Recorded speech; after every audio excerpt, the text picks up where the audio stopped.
I have a problem. On stream, I vowed to finish my starter base here on our fragment world, despite now having a brand new 1.18 land generated overworld that I've started building on.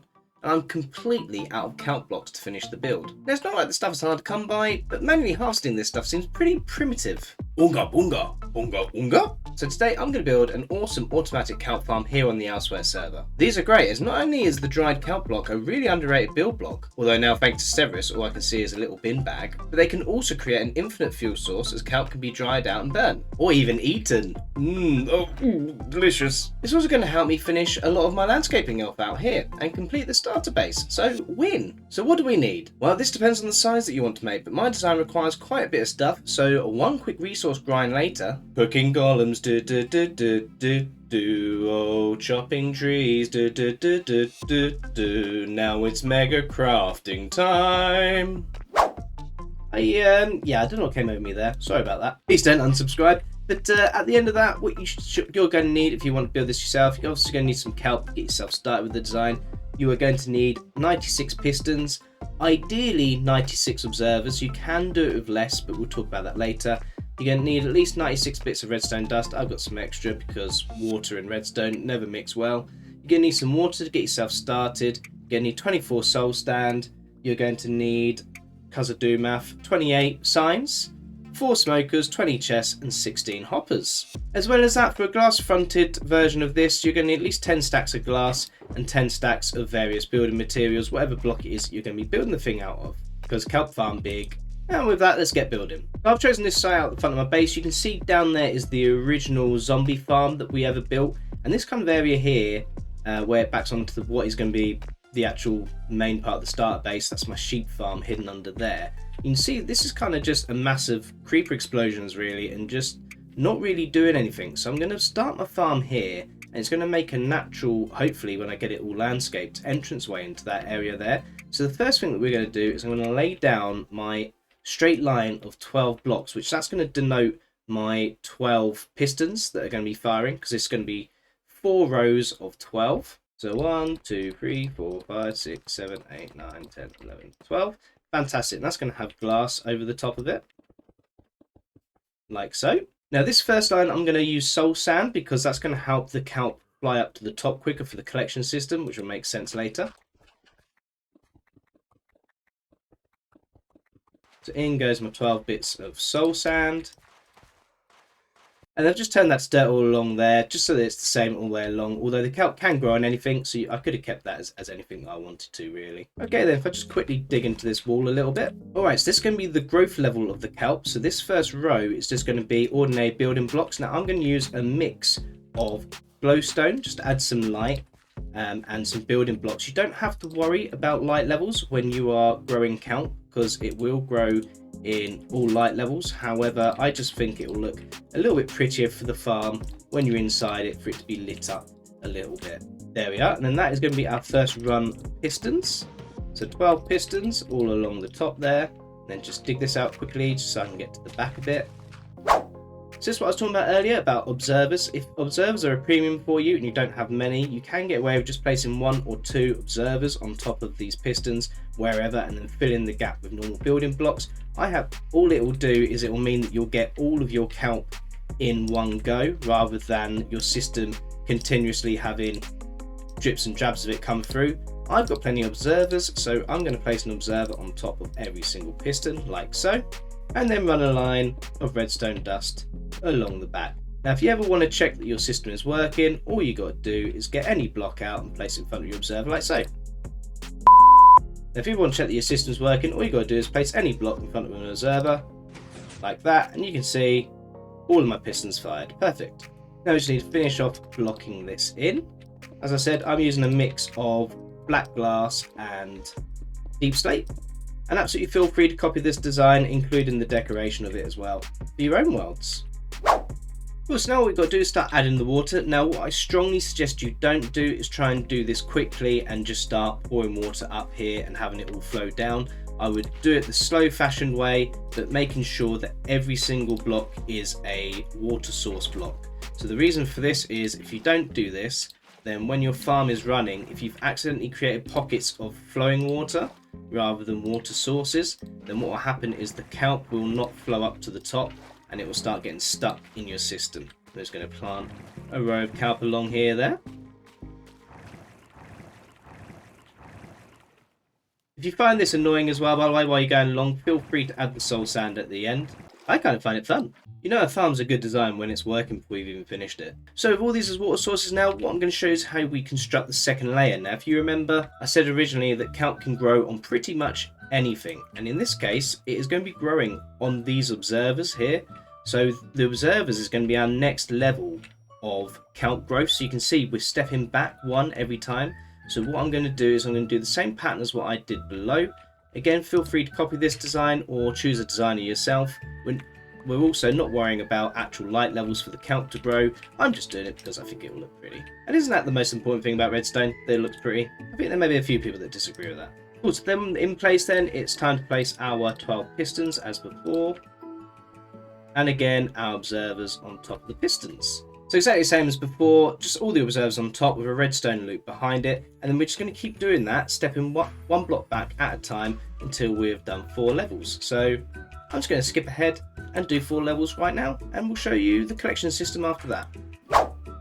And that's our 4 layers done, and that is a lot of entities. That may kill me. Or everyone else on the server may kill me for that matter if I carry on lagging out the server. So we are going to have to get a collection system put in place really quick. So how do we do that then? So this is the final layer. So you could obviously keep adding more layers if you really want to, but this is going to be our final layer. So all those are going to be water source blocks, okay?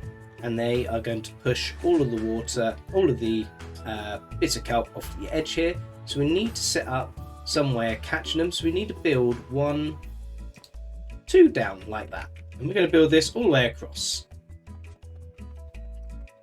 Perfect. Now what we need to do, we need to add a middle wall to this. So we're going to build this up just like that.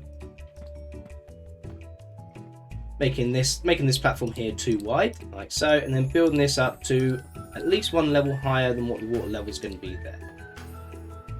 Beautiful. Now there's going to be 2 sides to this farm, so they're going to use the same catchment drain here. So what we would do is we will add another one of these on this side here. But I'm just going to skip that for now because we can put that in later when we do the second half of this, which you don't need to see because you've already seen this bit. What we are going to do now is we're going to place signs all along this back wall.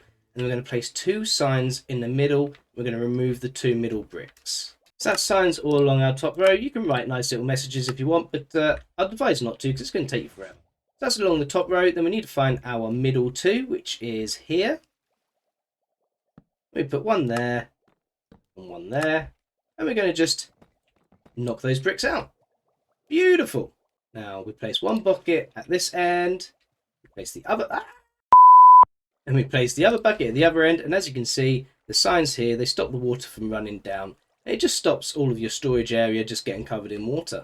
So now we need to do the cross flow along the top here. So this is a bit of a funny one. In Minecraft, water has memory. So what we need is we need some slabs, which are going to be temporary blocks. They can be any slabs you want, any spare ones you've got, maybe some slabs of the building blocks that you're using, or just some wooden slabs, absolutely anything. I'm just going to place them all the way across to the other side.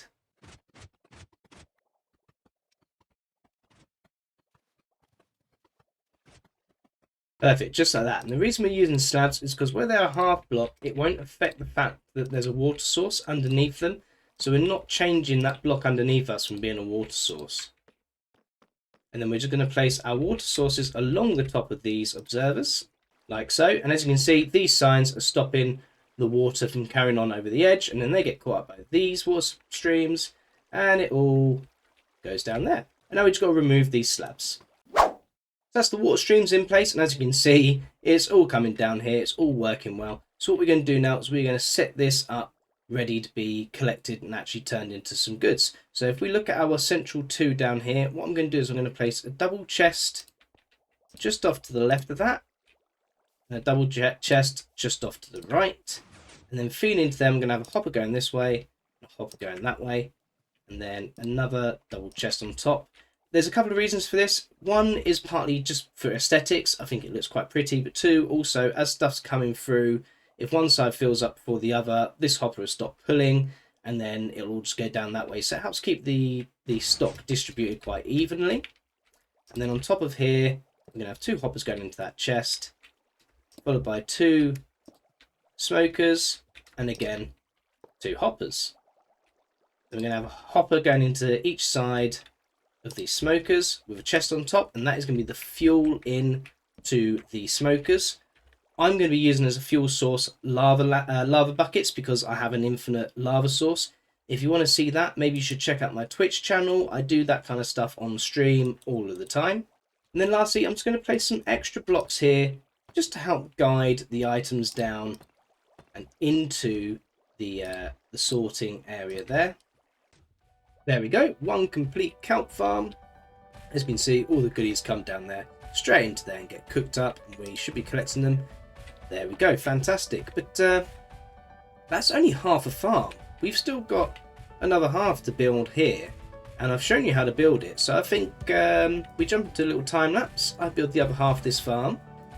I do the terraforming, and then we come back and we see exactly just how much goodies we've got for our money. Sound good? Good? Good.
I am super proud of how this came out, and this is without a doubt probably my favourite view, this angle here, and it happened completely by accident. Those of you with a keen eye who were probably watching realised that I'd ran out of this kind of stone, and I was like, well, I kind of want to blend it into this area that had been decorated a little bit by Legend Light. I think it was a Legend Light, or it might have been A-Bowl. They'd already decorated it a little bit with these azaleas. So I was like, well, I know what I'll do like an overgrown effect and merge it in that way. But the last thing left to look at really is, how does this perform? So it's only been running while I've been doing this decorating out here, and it didn't actually take all that long. And you can see I've got a full double chest there. I've moved some of the kelp across just to make it easier for you to see roughly the output. And then I've got all that in there. The buckets are from my my lava fuel system. So yeah, about a double chest and a quarter worth of cooked up, ready to go kelp. And oh, I didn't show you this either. That's on top of the stuff that I've already turned into blocks.